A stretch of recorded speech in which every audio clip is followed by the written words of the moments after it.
Bonjour à tous, dans cette vidéo nous allons nous intéresser aux sources des droits subjectifs. On le rappelle, les droits subjectifs ce sont les prérogatives individuelles reconnues au sujet de droit.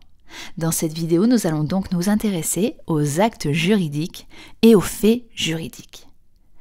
Commençons tout d'abord par les actes juridiques. Pour connaître la définition des actes juridiques, il faut se reporter à l'article 1100-1 du Code civil qui dispose que les actes juridiques sont des manifestations de volonté destinées à produire des effets de droit.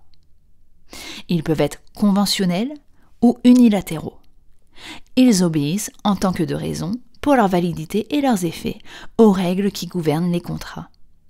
Ainsi, ce que l'on comprend, c'est que les conséquences juridiques de l'acte ont été recherchées. Une expression de la volonté de l'auteur est nécessaire. L'article nous dit également que les actes juridiques peuvent être unilatéraux, c'est-à-dire obliger une seule personne envers une autre. C'est par exemple le cas avec la constitution d'un testament. Celui-ci est un acte unilatéral, il n'émane que d'une seule personne, sans avoir besoin, pour être valable, de l'accord des héritiers bénéficiaires lors de sa constitution. Attention à ne pas confondre l'acte juridique unilatéral avec le contrat unilatéral. Ce dernier nécessite le consentement des deux parties pour produire des effets juridiques, car c'est un contrat. Les actes multilatéraux, quant à eux, obligent les différentes parties à l'acte réciproquement. Les actes juridiques peuvent être classés de différentes manières. On l'a vu, l'acte unilatéral et l'acte multilatéral. Mais il y a également une autre distinction qui est celle entre les actes à titre onéreux et les actes à titre gratuit. Pas vraiment de difficulté sur cette catégorie. Une autre classification distinguerait les actes conservatoires des actes d'administration et des actes de disposition.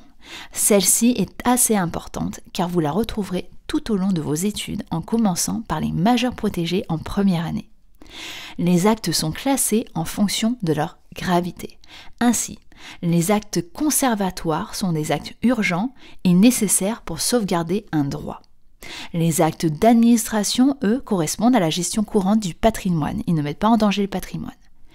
Et les actes de disposition, qui sont les plus graves, ce sont ceux qui modifient le patrimoine. Par exemple, la vente d'un appartement, d'une maison, la conclusion d'un bail d'une durée supérieure à 9 ans, etc. Vous pouvez également classer les actes juridiques en fonction de s'il s'agit d'actes consensuels ou solennels. Les actes consensuels ne nécessitent qu'un échange de consentement pour produire des effets, alors que les autres exigent une forme qui est imposée par la loi. On peut aussi distinguer les actes entre vifs et les actes à cause de mort. L'autre source des droits subjectifs, ce sont les faits juridiques. Pour cette catégorie-là, il faut se reporter à l'article 1100-1 du Code civil afin de trouver une définition. Celui-ci nous dit que les faits juridiques sont des agissements ou des événements auxquels la loi attache des effets de droit.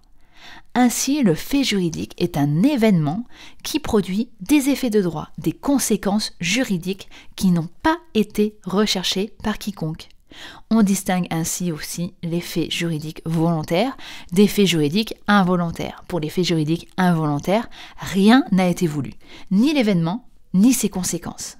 On peut penser à des événements de la vie, tels la naissance, la majorité et le décès, des événements de force majeure, par exemple une avalanche, une tempête, mais également l'écoulement du temps, qui permet l'acquisition ou l'extinction de certains droits. On parle alors de prescription acquisitive, quand cela permet d'acquérir un droit, et de prescription extinctive, quand l'écoulement du temps fait perdre un droit. Pour les faits juridiques volontaires, c'est l'événement qui est voulu, mais toujours pas les conséquences juridiques, sinon ce serait un acte juridique et pas un fait juridique. Voilà, j'espère que cette vidéo vous aura un petit peu éclairé. Je vous invite à la liker et à vous abonner pour plus de contenu sur la fac de droit.